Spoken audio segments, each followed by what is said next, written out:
tu dois accomplir, Dieu les a préparés.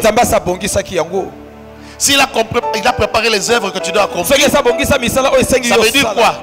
Ça veut dire qu'il t'a même précédé sur les lieux où tu dois accomplir ces œuvres.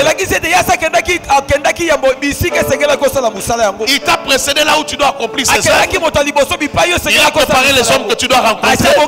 Il a préparé les femmes que tu dois rencontrer. Il a préparé les hommes de la destinée. Il a préparé les hommes et les femmes de ton histoire. Amen.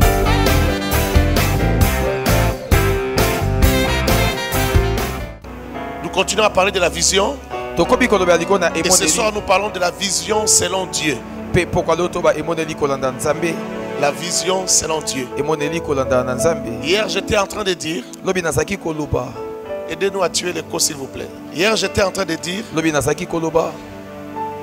que pour avoir de l'impact sur la terre,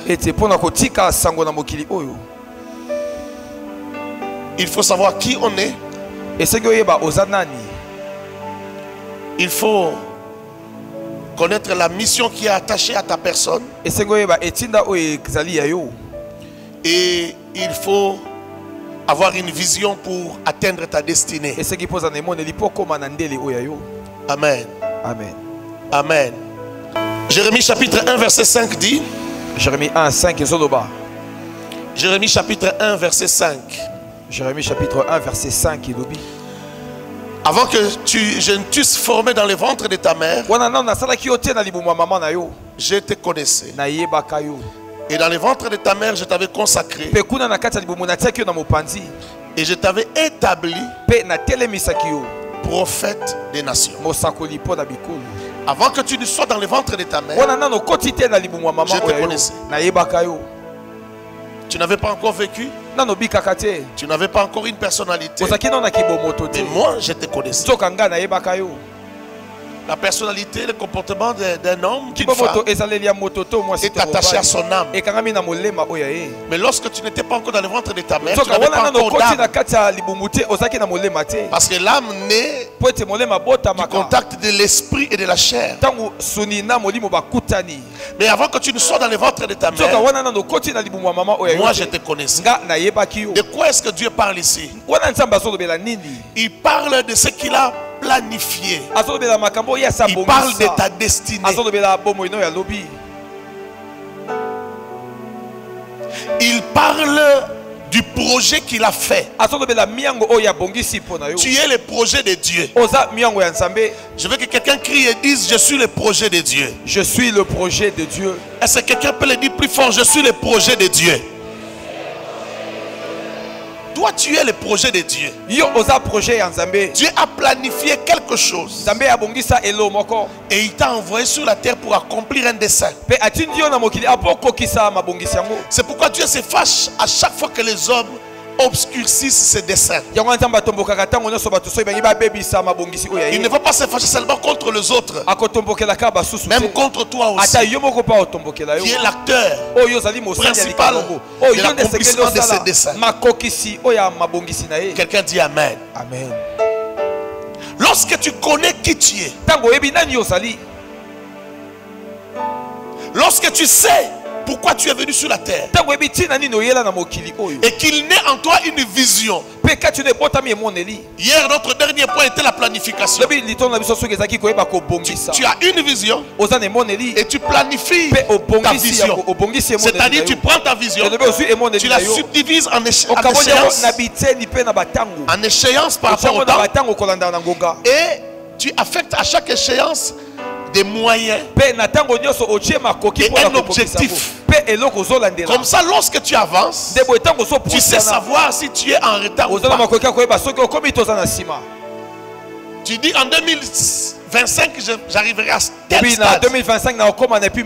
Quand tu arrives à 2021, tu sais si tu es en retard ou pas. Parce que tu avais diviser les grands objectifs en petits objectifs et en des échéances. Maintenant écoute, tu as une vision. Ce soir je suis venu te dire que Dieu aussi a une vision. Amen. Ma prière hier était que tu aies au moins une vision dans la vie. Parce qu'il y a des gens sans vision, j'ai expliqué ça hier. Il y a des gens qui marchent sans vision dans la vie. Il ne sait pas où est-ce qu'il va. On a appris hier que sans vision, on est un vagabond sur la terre. Parce qu'on tourne à rond. On n'a pas d'objectif à atteindre. Quelqu'un dira, moi je vais aller vivre en Europe. Je vais aller vivre à tel endroit. Pourquoi? On a pour être bien. Pour être bien, pourquoi? Il ne sait pas. Quand est-ce qu'il dira? Il ne sait pas. Il n'y a pas de chance, il n'y a rien.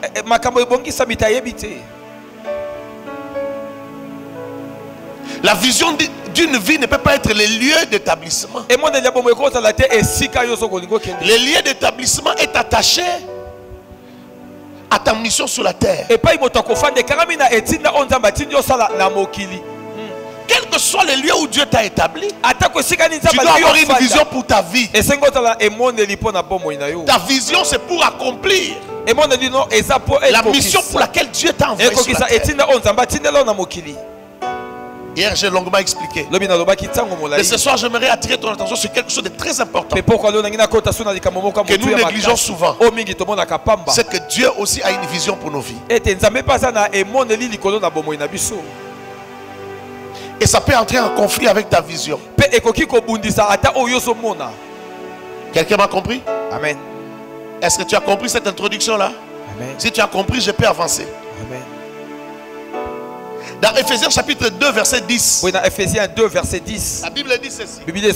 La Bible dit, car nous sommes son ouvrage. Nous avons été créés en Christ Jésus pour des œuvres bonnes que Dieu a préparées d'avance afin que nous les pratiquions.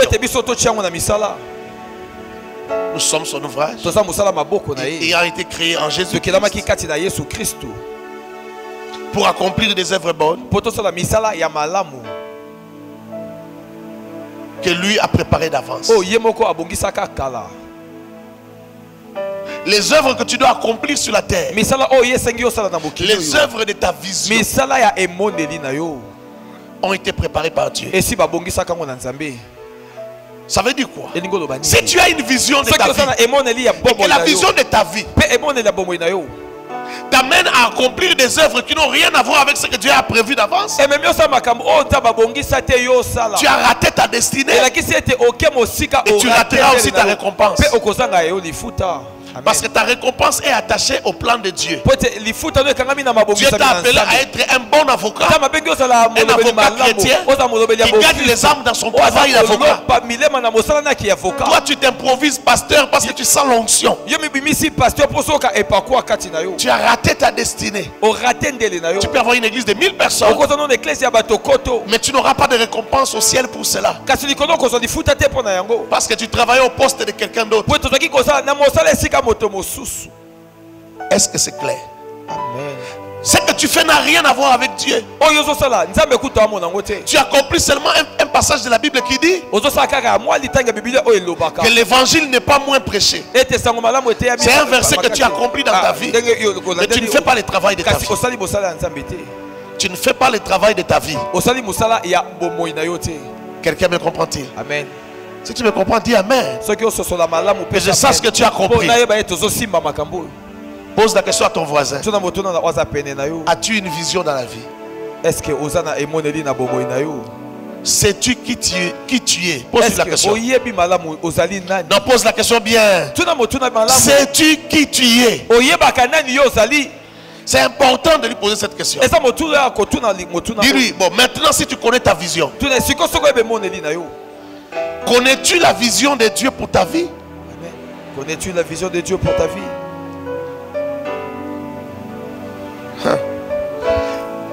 Même les œuvres que tu dois accomplir, Dieu les a préparées. S'il a préparé les œuvres que tu dois accomplir, ça veut dire quoi? Ça veut dire qu'il t'a même précédé sur les lieux où tu dois accomplir ces œuvres. Il t'a précédé là où tu dois accomplir ces œuvres. Il a préparé les hommes que tu dois rencontrer. Il a préparé les femmes que tu dois rencontrer. Il a préparé les hommes de la destinée. Il a préparé les hommes et les femmes de ton histoire. C'est pourquoi ne refuse pas de croire quand Dieu te dit je te ferai asseoir avec des grands. Il sait ce qu'il fait. Il sait ce qu'il dit. Il sait comment il va le faire. Il sait comment ça va commencer. Est-ce que je parle à quelqu'un? Il sait comment ça va commencer. Oh, est-ce que quelqu'un peut dire avec moi, je ne dépends pas des plans des hommes. Je ne dépends pas du plan des hommes. Je ne dépends pas des décisions des hommes. Je ne dépends pas des décisions des hommes. Ma vie est entre les mains de Dieu. Je n'entends pas la vie. Ma vie est entre les mains d'Elohim. Ça ne veut pas dire que Dieu va tout faire à ta place. Il y a des choses que toi tu dois faire. Mais selon les plans. Tu dois être aussi dans la vision de Dieu. Dieu a une vision pour toi. Il a préparé des œuvres que tu dois accomplir. C'est trop sérieux. Et moi ça me fait peur. Parce qu'il est très facile de passer à côté de sa destinée. Sais-tu qu'une église n'est pas une chose d'hasard? Est-ce que tu ne peux pas prier dans toutes les églises. Je vais dire ça autrement, dans toutes les assemblées. Les hommes et les femmes de ta destinée ne sont pas dans toutes les assemblées où tu passes. Dieu marche dans la précision. Tu ne peux pas épouser n'importe quel homme, n'importe quelle femme.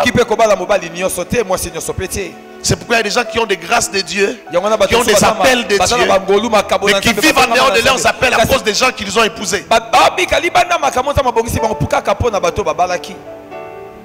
Le mariage peut t'amener à la mort. De la même manière, le mariage aussi peut t'égarer de ta destinée. Fais attention. Ne te marie pas à cause de l'âge. Oh, laisse-moi ouvrir cette parenthèse bien. Je n'avais pas prévu de parler de ça, mais je vais parler de ça. Écoute-moi, toi qui n'es pas encore marié. Ne te marie pas à cause de l'âge. On en a collé. Ce n'est pas question de coca. Amen. Vaut mieux que tu vieillisses. Je sais que tu n'es pas d'accord avec moi. Vaut mieux que tu te maries même à 50 ans. À la place de te marier avec la mauvaise personne.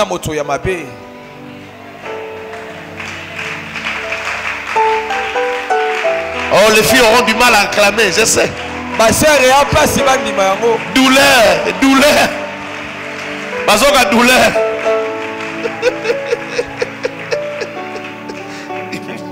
Écoute-moi. On ne se marie pas pour l'âge. On ne se marie pas même parce que dans notre famille, la ménopause atteint les gens très vite. Donc il faut que je fasse un enfant vite. C'est Dieu qui donne les mariages. Frère, écoute-moi, ne te marie pas parce que tu as pitié de quelqu'un. Frère, ma soeur, ne te marie pas parce que tu as pitié de quelqu'un. Ma soeur, écoute-moi, ne te marie pas avec un homme qui a pitié de toi. Si un homme t'épouse parce qu'il a pitié de toi, ne te marie pas. Ne te marie pas. Attends. Ne te marie pas parce que tu as payé les études de quelqu'un. C'est pas parce que tu as payé les études qu'il doit t'épouser. Ne te marie pas avec quelqu'un qui ne t'aime pas, qui te fait souffrir. Pendant les fiançailles, tu ne comprends pas s'il t'aime ou il t'aime pas. J'ai dit encore, ne te marie pas. Je vais dire pire que ça. Jeune fille, écoute-moi. Fille de l'AN, écoute-moi. Tu as eu la grâce d'écouter ce que j'ai dit là. Profite ça. Ne t'agenouille jamais pendant les fiançailles devant un homme afin de le supplier pour t'épouser.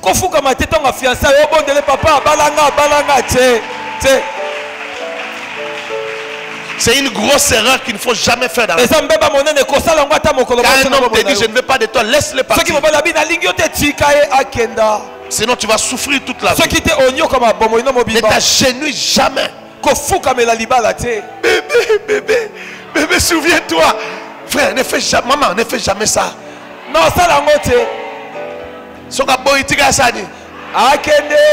Laisse-les partir, maman, tu vas trop souffrir. Et puis tu vas aussi nous faire souffrir, les pasteurs. On commence à prier tout le temps. On te tape là-bas la nuit, tu vas...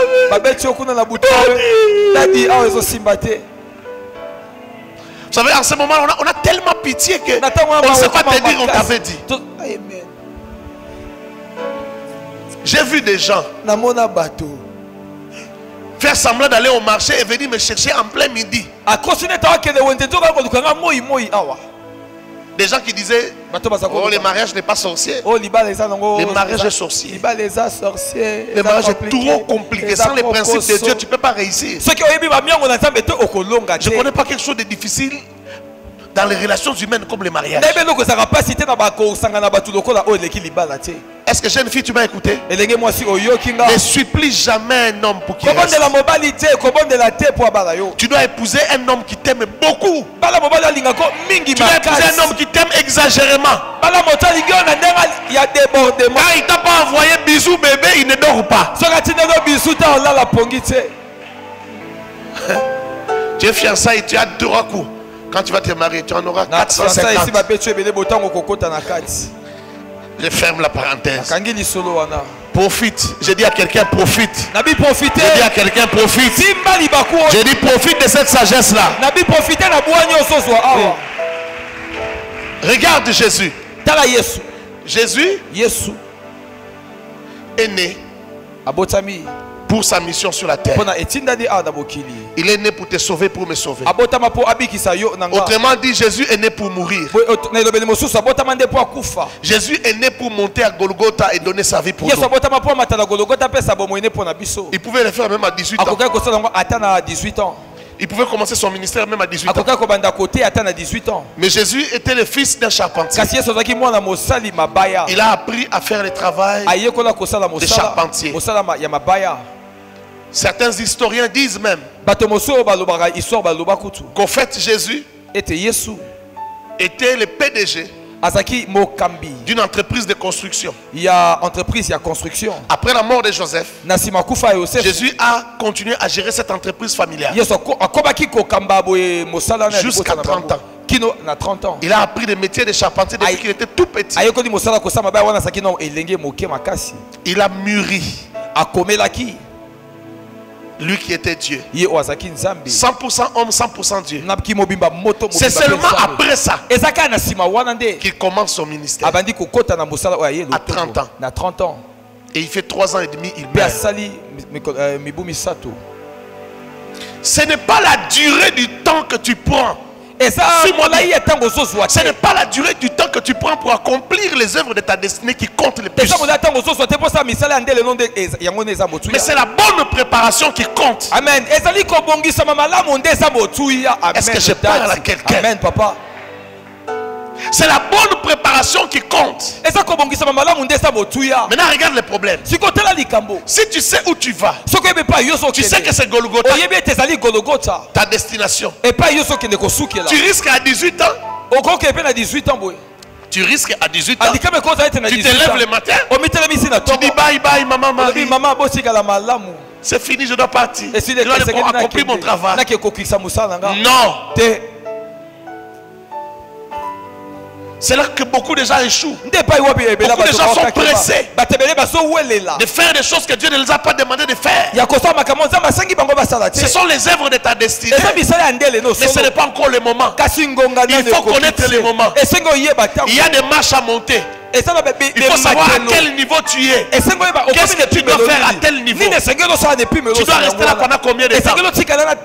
Il y a beaucoup de gens qui sont pressés. Il est encore à cette marche ici. Il est pressé de passer là. Alors que Dieu veut que tu restes encore là. Dieu veut que tu restes là. Et toi tu es pressé de te déplacer. Tu crois que Jésus n'avait pas envie d'aller de prophétiser? Tu crois que Jésus n'avait pas envie de guérir les malades? Tu crois qu'il n'avait pas mal quand il voyait les paralytiques passer? Quand il voyait une veuve n'ayant qu'un seul fils unique, Comme la veuve de Naïn en train de pleurer son fils. Tu crois que Jésus n'avait pas mal? Jésus ne se disait pas, ah si, j'avais déjà commencé mon ministère. Je pouvais réveiller ce garçon.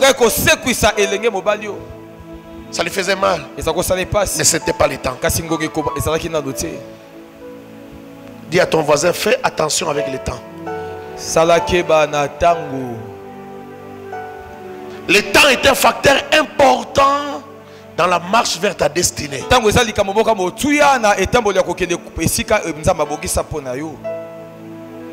tu fais les choses avant leur temps, tu pleureras. Parce que tu finiras par rincer les dents.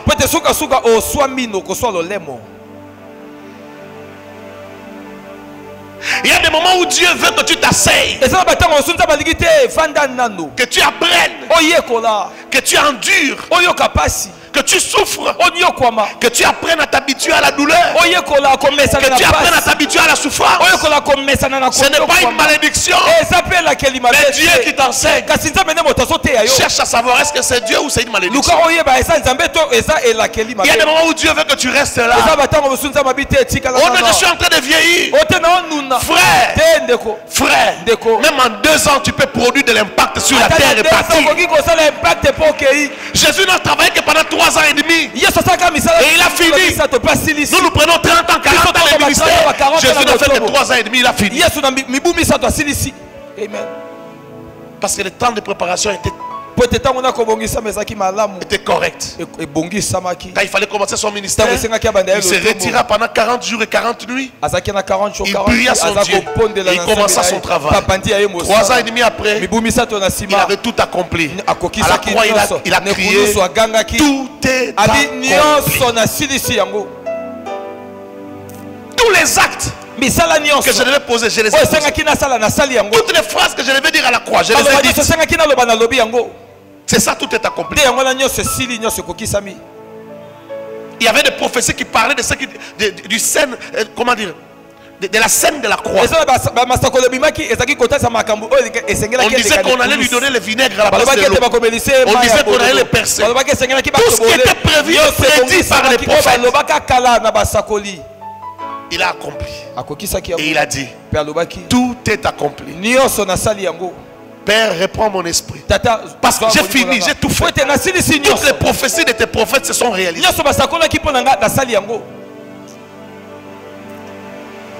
Est-ce que toi aussi tu pourras dire tout est accompli? Il est difficile qu'un homme parte de la terre en disant tout est accompli.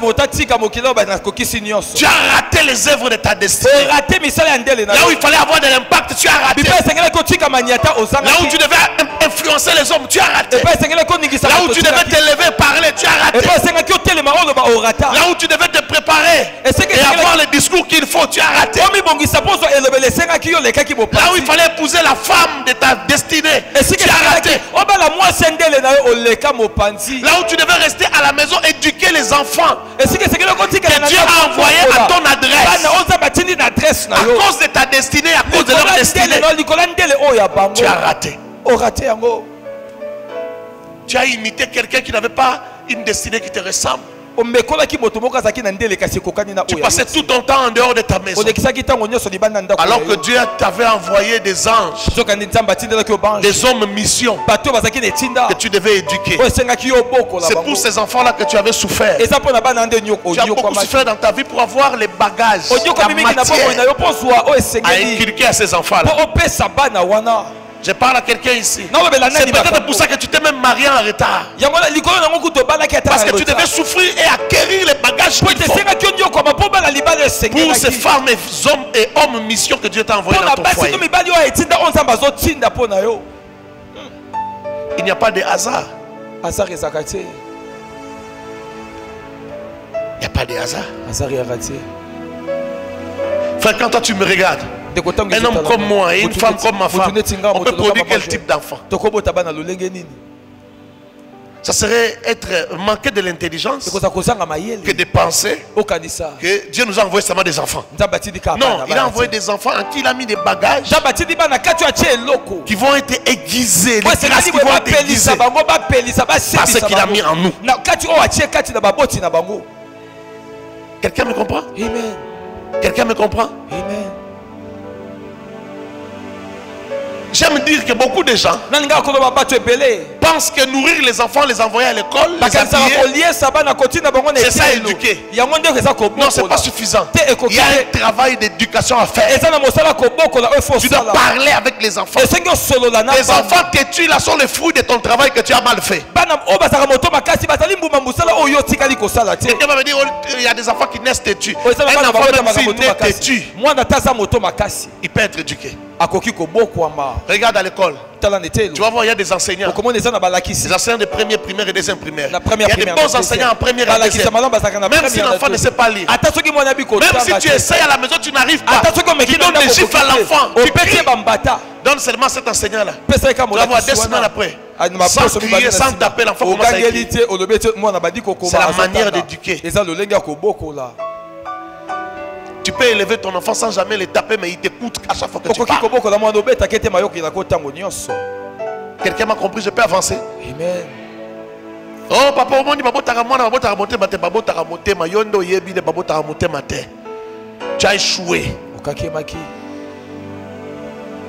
Tu appelles ton enfant, il ne vient pas. C'est ça, c'est le résultat de ton travail. Un enfant, quand tu l'appelles, il doit venir. Quand tu dis, mais mets-toi à genoux, il doit se mettre à genoux. Tu dis, amenez-moi les bâtons. Il sait que les bâtons là, c'est pour les taper, mais il est là. Tu tapes, il crie, mais il est là. Toi, ton enfant, quand tu demandes les bâtons, il peut même traverser la route déjà. 100 mètres à 5 au risque qu'on puisse l'écraser sur la route.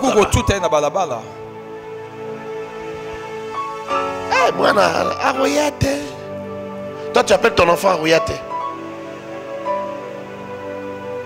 Je parle aux jeunes qui n'ont pas encore des enfants. Ça sera un signe que tu es en train de faire ton travail, tu es en train d'accomplir ta destinée ou pas. Parce que ta gloire peut se trouver dans les enfants que tu as là. Tout le monde n'est pas appelé à être David. Il y en a qui sont appelés à être des Isaïe. Ta gloire sera la gloire que ton fils va t'apporter. On posera la question, de qui es-tu fils? Et il répondra, je suis le fils d'Isaïe. On ne te connaissait pas en Israël. Tu étais un pauvre papa qui avait un petit troupeau. Mais à cause de David, on te connaîtra. Tu auras la gloire qu'il te faut. Fais bien ton travail. Je peux avancer. Amen. Est-ce que je peux avancer? Amen. Je rentre à Jésus-Christ. Jésus a accompli son travail. Frère, vous savez, à 16-17 ans, on est déjà un grand garçon. On comprend déjà beaucoup de choses. Parmi nous les hommes, il y a des gens qui commencent le ministère à 18 ans. Je connais un homme déjà que vous connaissez aussi. Sa première croisade d'évangélisation, il n'avait que 18 ans. À 37 ans, il avait déjà rempli le stade de martyrs jusque dehors. On a même donné le communiqué à la télé qu'on ferme les voies, les routes parce que c'était insoutenable. Et ça passait en direct. Il n'avait que 37 ans. Et regarde Jésus. Il a commencé le ministère à 30 ans. Il a attendu. Il pouvait commencer à 18 ans. Commencer à 30 ans. Et il a fini à 33 ans. Dieu rejette Saoul comme roi.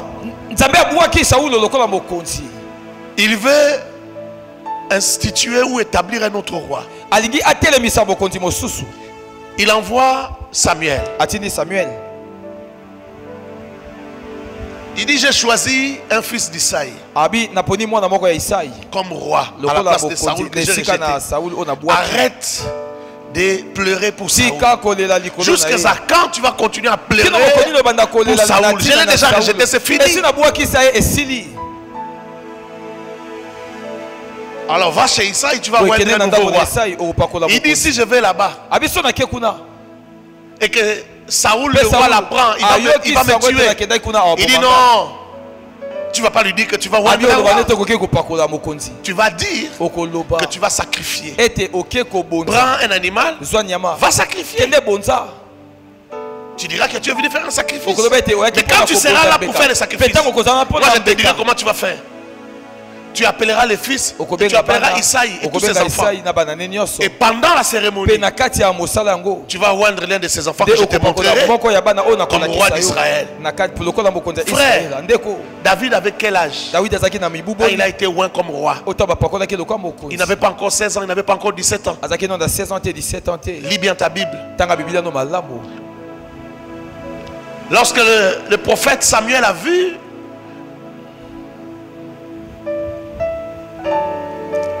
il a vu Abinadab, il a vu Shama, il a vu Eliab. Il a dit non, ça peut être Eliab. Il était costaud, il était beau, il était grand.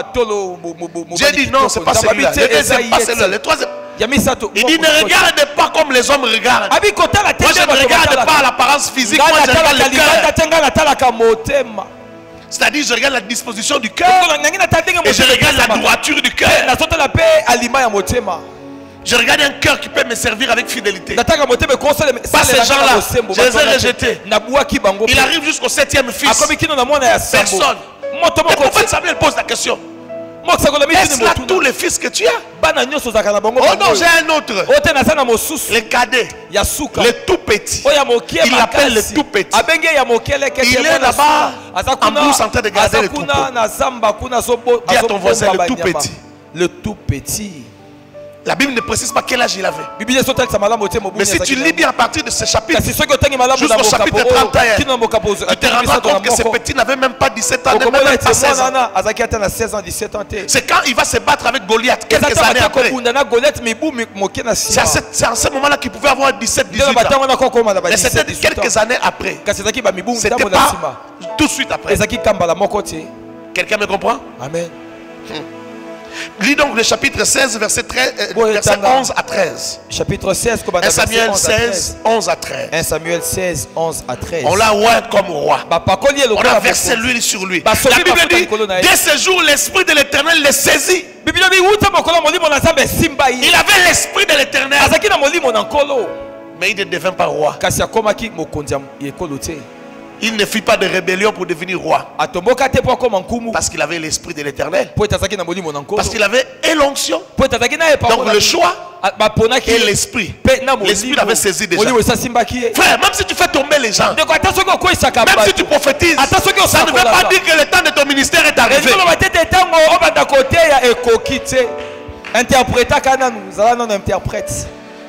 Côté à nous, ça côté à un bus à Tawapi. Côté, c'est pas un problème. Côté, c'est pas ça le ministère.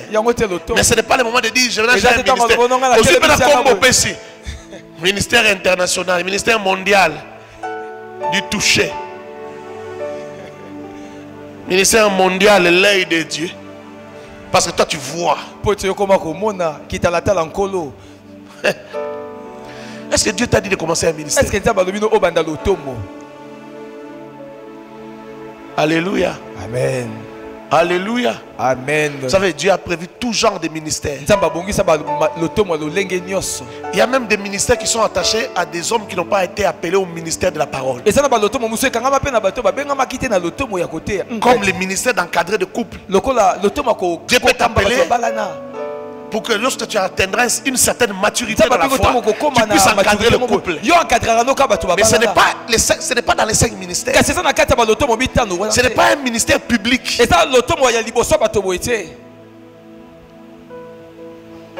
Est-ce que tu as déjà demandé à Dieu pourquoi il t'a donné les dons que tu as? Est-ce que tu n'as pas quelle est ta grâce? Quelle est ta part dans le corps du Christ?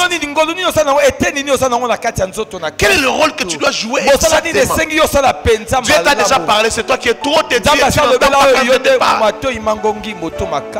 Tu es bouché quand Dieu te parle.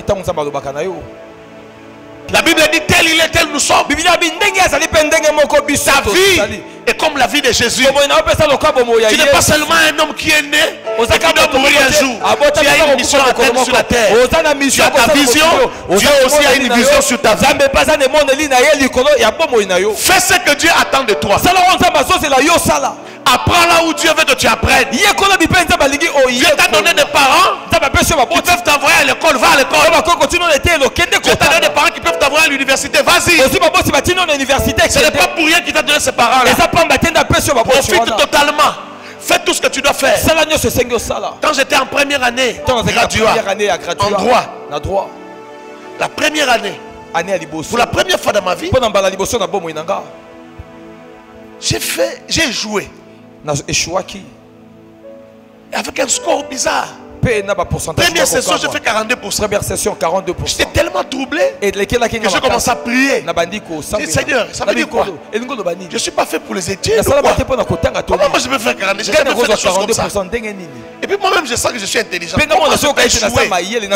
C'est le système, je n'arrive pas à m'adapter. C'est quoi? Pendant que j'ai prié, voici ce que le Seigneur m'a dit. Il m'a dit, écoute, à chaque fois que tu prépares une session, prépare ta session dans les jeûnes et prières. Parce que le diable ne voudra pas que tu étudies. Parce qu'il sait que j'ai besoin de cette connaissance-là en toi, pour le travail pour lequel j'étais appelé. J'utiliserai tes études-là. Je me servirai de tes études. C'est pourquoi tes études sont combattues. Il ne m'a pas dit lis beaucoup. Il m'a dit jeûne, prie. Parce que lire, il savait que je savais que je devais lire. Maintenant il me dit jeûne. Si tu fais ce que je te dis, tu ne reprendras jamais une seule classe. C'est ce qui est arrivé dans ma vie. À chaque fois que je commençais la session, j'étais en jeûne. Le premier jour de la session, j'étais en jeûne. J'allais faire l'examen à jeûne sans avoir mangé. Et je n'ai jamais repris une seule classe. Quelqu'un me comprend? Amen. J'avais commencé avec 42. Mais les gens de ma promotion ont fini une année après moi. Quand ils finissaient, moi je finissais mon master. Quelqu'un me comprend? Amen. Parce qu'à un certain moment, je les ai laissés, je suis allé à l'étranger. Et j'ai étudié, je suis entré en master avec les années élastiques ici. J'ai fini avant eux. Quand moi je suis rentré avec mon master, je les ai vus comment ils faisaient leur soutenance et comment ils faisaient le collation des grades académiques. C'était devant moi. Mais moi j'avais déjà fini. Mais je n'étais pas le plus intelligent de ma classe. Est-ce que je parle à quelqu'un? Est-ce que je parle à quelqu'un? Amen. Dans ce que j'ai dit, là, tire aussi la sagesse pour toi. Tu peux savoir où est-ce que tu as commis des erreurs dans ta vie.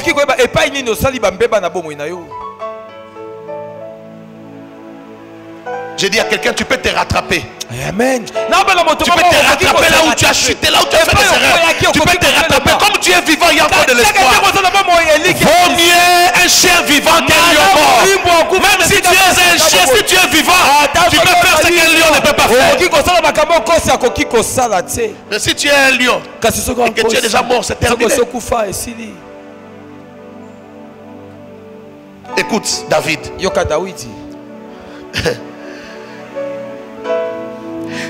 Dans 1 Samuel chapitre 16, verset 15 à 23. 1 Samuel 16, 15 à 23. David est engagé dans la maison du roi comme joueur de harpe. Il n'est pas devenu roi, mais il a l'onction royale. Mais il va travailler comme joueur de la harpe dans la maison de celui qui a été rejeté. Si c'était toi, coup d'état. Non, c'est Dieu qui m'a envoyé ici pour assassiner le roi. C'est le plan de Dieu, c'est pas le plan de Dieu. Le plan de Dieu, c'est que tu restes là, que tu joues à la harpe, que tu fasses l'expérience de l'esprit. Quand tu joues à la harpe, l'onction te remplit, cette onction chasse l'esprit mauvais dans le roi. C'est pour ça que Dieu t'a envoyé là-bas. Dieu t'a envoyé aussi là-bas pour que lorsque tu joues à la harpe, que tu vois comment la maison du roi est organisée. Parce que lorsque tu seras roi, tu saches aussi comment est-ce qu'on organise la maison d'un roi. Parce que toi tu viens d'une famille pauvre, tu viens de la famille d'un berger, tu ne sais pas comment est-ce que la royauté fonctionne. C'est pourquoi Dieu t'a envoyé là-bas très jeune. Tu as l'huile, mais il te faut la formation. C'est ça la vision de Dieu. Ne pars pas de la maison de Saoul Quand Dieu ne t'a pas dit c'est Philippe, va de la part de la maison de Saoul. Si le temps de partir de la maison de Saoul arrive, Dieu lui-même va te bousculer. Il va te bousculer. David est resté là. Il est resté là. Jusqu'à ce que la guerre est arrivée avec les Philistins. Les gens sont allés à la guerre, lui on l'a renvoyé à la maison. Parce qu'on ne voyait qu'un petit enfant qui avait des cheveux roux, qui ne pouvait pas combattre. On l'a envoyé chez ses parents. Il est rentré. Mais chez ses parents, comme il y avait un plan de Dieu, on lui a envoyé présenter amener la nourriture à ses frères qui étaient au front. Et il tue Goliath. Je suis à mon 4e point sur David. Il tue Goliath au front contre les Philistins. Ça fait partie de son parcours. Il tue Goliath, mais il ne devient pas le roi d'Israël. Il pouvait profiter de cette situation et dire à tous les hommes de troupes, à partir d'aujourd'hui, c'est moi le roi d'Israël. Ceux qui sont avec moi, qu'ils viennent avec moi. Et ceux qui sont avec Saoul, aillent avec Saoul. Non. Il est resté soumis à Saoul. On lui a donné la femme, la fille de Saoul, comme femme. Michal, il a pris. Il a commencé à servir Saoul. On l'a envoyé aller combattre. Il est parti. Il allait combattre au nom de Saoul. Il sortait comme un général d'armée. C'est le 5e point. Il devient général d'armée. Les femmes d'Israël chantent pour lui à chaque fois qu'il va avec les troupes et qu'il revient. 1 Samuel chapitre 17 verset 49 à 58. 1 Samuel 17 49 à 58. 1 Samuel 17 49 à 58. Vous prenez aussi 1 Samuel chapitre 18. 1 Samuel 18 5 à 7. 6e point, il devient le gendre du roi. C'était une façon d'entrer dans la royauté. Qui sont en alliance avec la royauté. Il devient le gendre du roi. Il fait aussi alliance avec le fils du roi, Jonathan. Toutes ces choses-là sont significatives, spirituelles, pour lui donner le droit d'accéder à la royauté. Alors qu'il avait déjà l'huile. Parce qu'en tant que gendre du roi, il était devenu prince. Il pouvait prétendre accéder à la royauté. Parce que sa royauté à lui devait arriver quand le roi et le prince allaient mourir. Lui était déjà en alliance avec le prince. Il devient donc gendre du roi. Dans 1 Samuel chapitre 18, 20 à 28. 1 Samuel chapitre 18, 20 à 28. 1 Samuel 18. Je vois beaucoup de gens n'écrivent pas. Il faut écrire, frère. Il faut écrire. Tu ne peux pas mémoriser tout ça. Il faut écrire et aller étudier à la maison. C'est un séminaire. Ça ne s'arrête pas là. Ce n'est pas sucre, hein? Un parcours sucré, non. Point 7. Il devient un fugitif. C'est un homme qui est condamné. Un homme qui doit être en prison. Un homme qui doit être exécuté. Le roi a décidé de tuer son gendre. C'est un arrêté royal.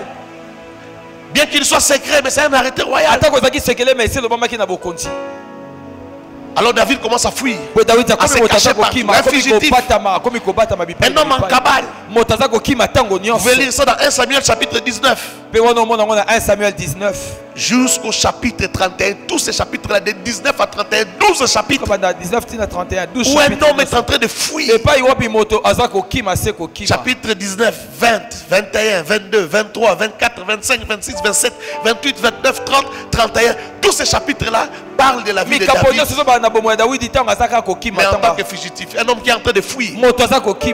C'est là qu'il a chanté tous les psaumes que vous voyez où il pleure, où il dit Seigneur, viens à mon secours, mes ennemis me poursuivent, je n'ai rien fait. Tout ça. Toutes ces chansons, il les a chantées quand il fuyait. Avec sa harpe.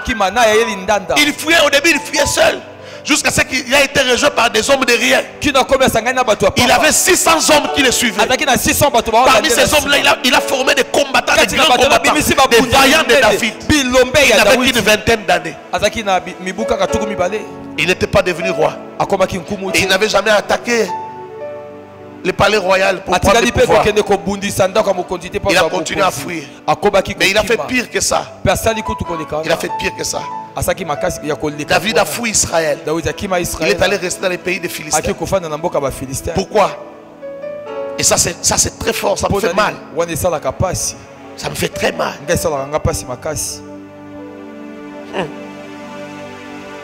David a dit, si je reste en Israël, je vais finir tué par Saoul. C'est mieux que j'aille vivre loin.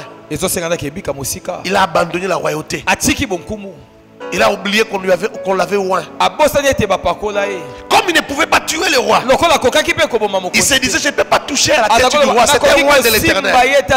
Plusieurs fois Dieu lui a donné l'occasion de tuer le roi. Il a dit, non, c'est pas comme ça que je deviendrai roi. Il faut que Dieu lui-même fasse de moi roi. J'étais là-bas dans la bourse, il est venu me oindre. C'était pas moi qui étais venu chercher. Il a fui chez les Philistins. Il est devenu l'ami de Akish, un Philistin. Il vivait de ses excursions. Il allait attaquer des villages des gens. Il tue les gens, il parle bien, il revient. Il vivait de guerre comme ça. Mais loin d'Israël. La Bible dit, et Saoul a cessé de le poursuivre lorsqu'il est parti loin.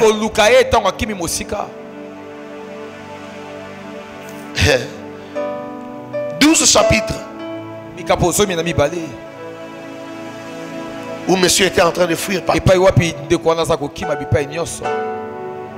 David n'avait jamais dit à Saoul. Dieu n'avait, je voulais dire, Dieu avait rejeté Saoul. Mais jamais David. Dieu ne lui a dit, va détrôner, va destituer Saoul. Dieu ne lui a pas dit. Où va le tuer? Non. Et David attendait que Dieu dise quelque chose. Où est-ce que Dieu veut que tu attendes? Quel est le lieu de ta formation? Quelle est la pensée de Dieu pour ta vie? Où est-ce que Dieu veut te former? Où est-ce que Dieu t'a envoyé pour te former? Auprès de qui? Entre les mains de qui? La bouche de qui est-ce que tu dois écouter? Il y a des gens qui sont orgueilleux, incapables de s'asseoir là où ils doivent s'asseoir. Oh, je suis déjà prêt. Les autres là qui font ceci, qui réussissent, ils n'ont même pas le même niveau que moi. Non, toi Dieu ne t'a pas appelé à être comme ces gens-là. Chacun a sa destinée. Amen. Chacun a un programme avec Dieu. Toi, suis le programme que Dieu a tracé avec toi. Il y a quelqu'un que tu dois écouter. Il y a des gens avec qui tu dois être en alliance. Il y a des endroits là où tu dois t'arrêter pour apprendre. Tu dois rester, tu dois vivre. Tu ne dois pas être pressé de faire n'importe quoi. Tu ne dois pas te marier n'importe comment. Tu ne dois pas te marier n'importe où. Beaucoup de gens ici, si nous avaient écouté, ils n'auraient pas eu de problème dans la vie. Avant, je me battais avec ça. Quand quelqu'un me dit, on peut m'épouser, tout ça, mais je vais épouser une femme. J'essaie de te conseiller intelligemment. Si tu ne m'écoutes pas, je te laisse. Avant, je me battais avec ça. Je vais essayer de te convaincre. Mais en faisant ça, j'ai eu des problèmes avec beaucoup de gens. Il y a beaucoup de gens qui voulaient venir prier ici, qui ne sont pas venus. Il y a des gens même qui étaient venus, qui sont partis. Parce qu'on leur a dit, ah, pasteur Timothée,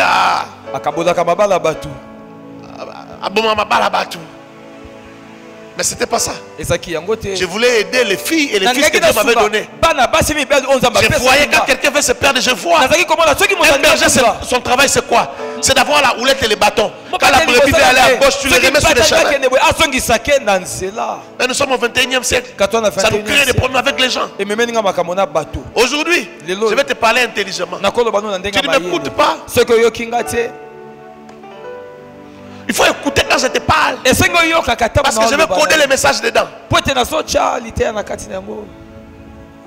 Je te dis, frère, est-ce que tu es sûr? Est-ce que tu crois vraiment? Est-ce que tu as bien prié? Moi, je ne vois pas ce que je vais te parler jusqu'à ce que tu sens que le pasteur ne croit pas en cette histoire.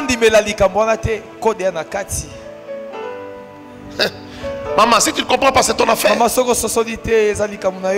C'est pas le mariage. Tout mariage n'est pas une bonne nouvelle.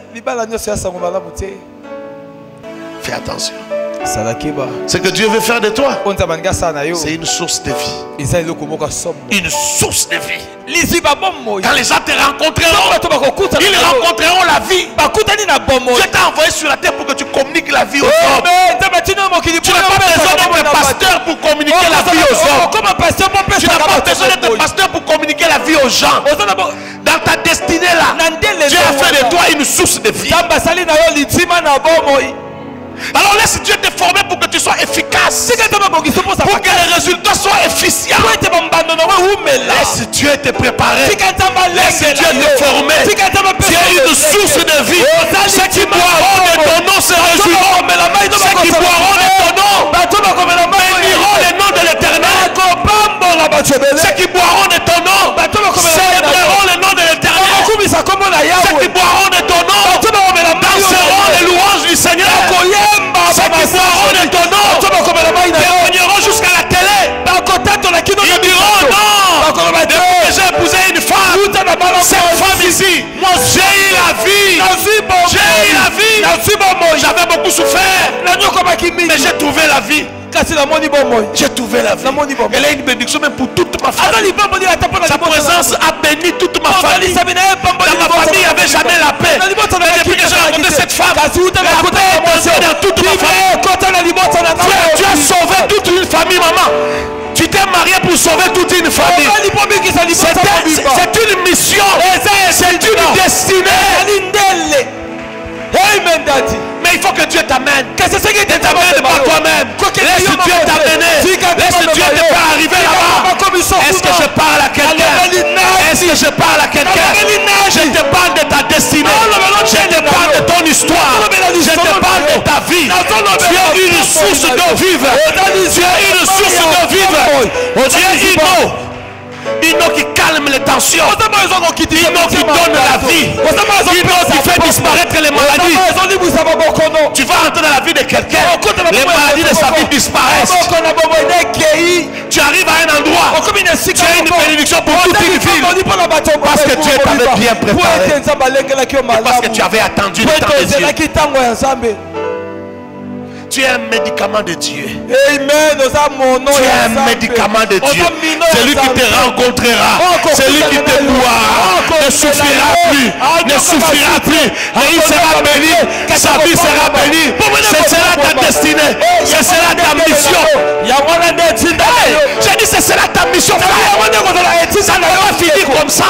Maman ne part pas de la terre sans impact. Maman ne quitte pas la terre sans impact. Mon frère, ne quitte pas la terre sans impact. Tu dois laisser de l'impact sur la terre. Tu dois affecter des vies de gens sur la terre.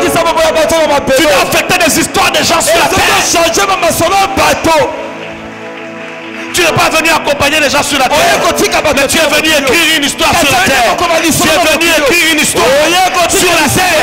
Il y a des gens qui lisent l'histoire, mais il y a aussi des gens qui écrivent l'histoire. Tu es de la race de ceux qui écrivent l'histoire. Tu es de la race de ceux qui laissent une histoire. Tu vas laisser des empreintes sur la terre. Ton histoire sont des empreintes. Ton histoire, ce sont des empreintes. Les gens parleront de toi.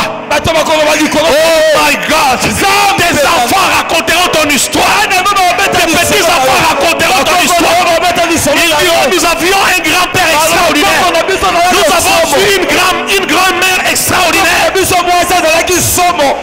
Ton histoire va édifier les gens. Ton histoire va faire couler les larmes des yeux des gens. On parle de ton histoire, quelqu'un écoute ton histoire, il commence à pleurer. Là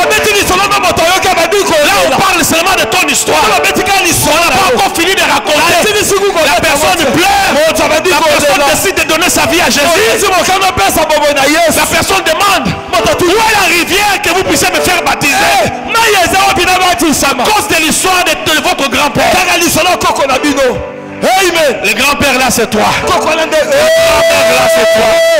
Je parle à quelqu'un. Je dis arrête de pleurer. Arrête de gémir. Arrête de te lamenter. Cherche Dieu. Quand ça ne marche pas, prie. Quand ça ne marche pas, prie encore. Quand ça ne marche pas, prie encore. Quand ça ne marche pas, prie encore. Continue à prier. Tu as prié la journée. Prie la nuit. Réveille-toi. Parle la langue toute la nuit. Robo chata reketo robo sa. Ikarebo sende. Rimakea. Robo chat. Cherche Dieu toute la nuit. Si ça ne marche pas, multiplie les nuits. Multiplie les gènes. L'essentiel c'est que tu restes dans le plan de Dieu. Ne sors jamais du plan de Dieu.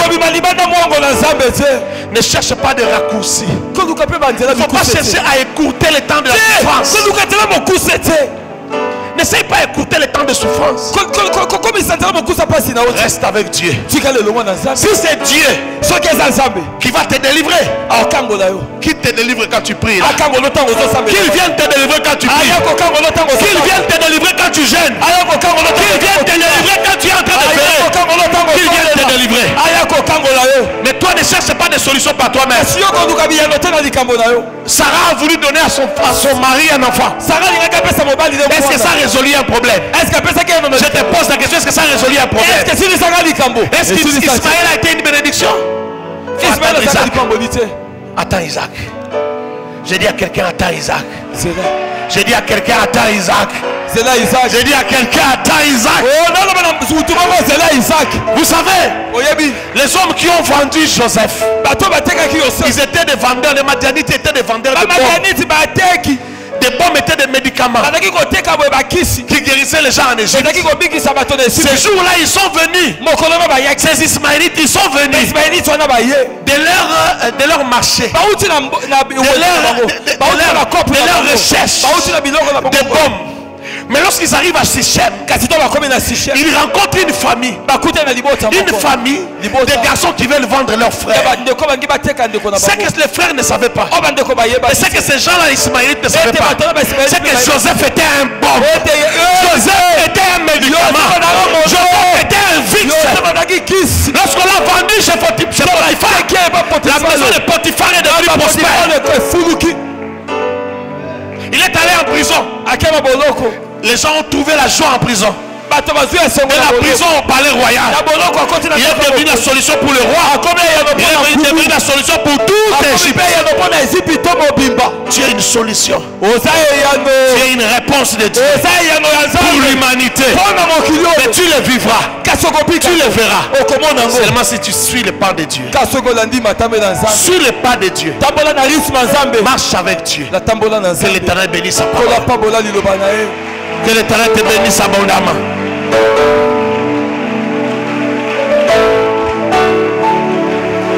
Alléluia. Oh, est-ce que tu peux acclamer Jésus?